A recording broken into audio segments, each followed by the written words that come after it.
ఈరోజే భారతీయ జనతా పార్టీ రాష్ట్ర కార్యవర్గ సభ్యులైన నేను మరియు మొన్ననే అచ్చంపేట అసెంబ్లీ నియోజకవర్గం నుంచి భారతీయ జనతా పార్టీ తరఫు నుంచి ఎమ్మెల్యే కూడా మొన్న జరిగిన ఎలక్షన్స్లో పోటీ చేయడం కూడా జరిగింది.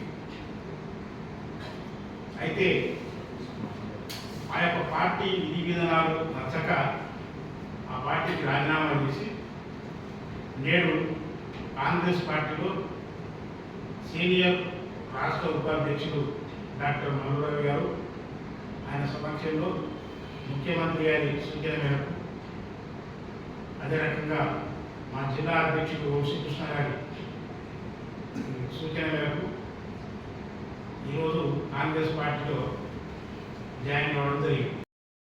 కేంద్ర మంత్రిగానే పెట్టింది. జగజీవన్ రావు గారిని చనిపోయేదాకా కేంద్ర మంత్రి, ఆయన ఓటమి ఎరగని నాయకుడు జగజీవన్ రావు గారిని కేంద్ర మంత్రిగా, ఆయన బతుకున్న రోజు కేంద్ర మంత్రిగానే ఉన్నాడు. That is Congress. ఆ తర్వాత స్పీకర్ మీరా కుమారి, తెలంగాణ రాష్ట్రము మన తెలంగాణ అడ్డుకుంటున్న వ్యక్తులు పార్లమెంట్లో టియర్ గ్యాస్ వదిలిపెట్టే మన పెప్పర్ స్ప్రే కొడితే ఆ పెప్పర్ స్ప్రే కన్నా మన మధ్యన తెలంగాణ రాష్ట్రాన్ని బిల్లు ఆమోదన చేసింది స్పీకర్ మీరా కుమారి, ఆర్గే బిడ్డ. అంతెందుకు ఆ రోజు హోంశాఖ మంత్రి ఉన్న సుశీల్ కుమార్ షిండే, మహారాష్ట్ర మాజీ ముఖ్యమంత్రి, కేంద్ర మంత్రి, ఆయన మాదిగ. ఈరోజు మాదిగలో కాంగ్రెస్ పార్టీ తక్కువ చేసింది, మాదిగలకి అన్యాయం చేసిందని పెద్ద డబ్బోలు చేస్తున్నాడు మందకృష్ణ మాదిగ గారు. బీజేపీ నాయకుల ఉచ్చులో పడొద్దు కృష్ణమాదిగ గారు. మీ జాతిని పూర్తిగా కిందికి తొక్కి పడేసే కార్యక్రమంలో భారతీయ జనతా పార్టీ ఉంది. అది ఏదో ఒకల ప్రేమను చూపెట్టుకుంటూ ఒకల మాటలు మాట్లాడుకుంటూ మనల్ని దండుకోవాలి, మన ఓట్లను దండుకోవాలని ఆలోచన చేస్తుంది. ఆ మాయలో నువ్వు పడొద్దని విజ్ఞప్తి చేస్తున్నాం. ఇంకొకటి, కాంగ్రెస్ పార్టీ ఈ 3 పార్లమెంట్ నియోజకవర్గాల్లో 2 మా సోదరులకు మానవుల కంటే పోయినసారి మాకు నాకు ఇచ్చింది, ఈసారి వాళ్ళు పోటీస్తుంది. ఇది తప్పేముంది? పోయినసారి మాకు జనరల్ కూడా ఇచ్చింది కదా, సర్వేసత్యనారాయణ గారిని జనరల్ ఇచ్చి మంత్రిని కూడా చేసింది కదా కేంద్ర మంత్రిని. నేనేమంటున్నా, ఒకసారి మాకు ఎక్కువ వస్తే ఒకసారి వాళ్ళకి ఇస్తుంది. రేపు ఈసారి ఇది పోవచ్చు, రాజ్యసభ ఉంది, అవకాశం ఇయ్యారా నాలుగేళ్లకు? పార్టీ ఖచ్చితంగా కాంగ్రెస్ పార్టీని గెలిపించడం మాదిన ధ్యేయం. ఆ రోజు రాజశేఖర రెడ్డి గారి పీరియడ్లో 2004లో ఏదైతే వర్గీకరణ సుప్రీంకోర్టులో కొట్టివేతకు పోయిన తర్వాత మళ్ళీ దాన్ని వర్గీకరణ చేయాలని హుషామైన కమిషన్ ఏర్పాటు చేసి మాదిగలకు రాజకీయంగానే కానీ, అన్ని రకాల సామాజికంగానే కానీ, ఆర్థికంగానే కానీ ఆ రోజు నుంచి ఈ రోజు దాకా అండగా నిలబడేది కాంగ్రెస్ పార్టీ.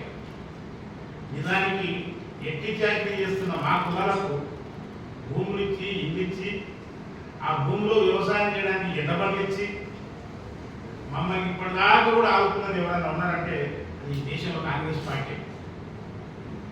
అయితే అలాంటి కాంగ్రెస్ పార్టీ దేశ ప్రజలను కాపాడడంలో ఎంతో ప్రాముఖ్యమైన స్థానాన్ని ప్రోత్సహించిందో, దళితులను కూడా గరీబ్ హటావో అనే నినాదంతో దళిత వర్గాలను అర్థం చేసుకున్న పార్టీ కాంగ్రెస్ పార్టీ.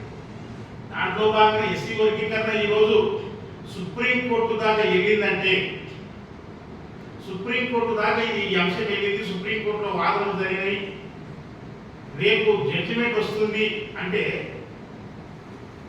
94లో ఉద్యమం ఉంటే అప్పుడే 30 సంవత్సరాల సుప్రీంకోర్టు కాడికి వెళ్ళిందా అంటే, సుప్రీంకోర్టు కాడికి వెళ్ళడానికి ప్రధానమైన కారణం కాంగ్రెస్ పార్టీ.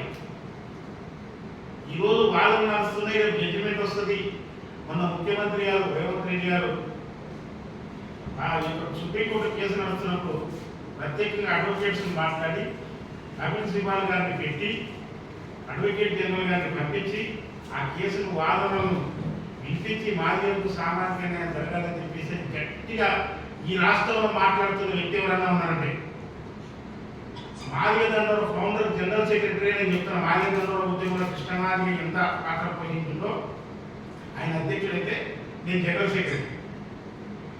ఈరోజు ఎస్సీ వర్గీకరణ అంశం పార్లమెంట్లో నుంచి అదే రకంగా సుప్రీంకోర్టులో ఈరోజు వాదనలు వినిపించి మాదిరి న్యాయం జరగాలని చెప్పేసి అని నిక్కచ్చిగా మొదటి నుంచి కూడా కొట్లాడుతున్న పార్టీ అది కాంగ్రెస్ పార్టీ.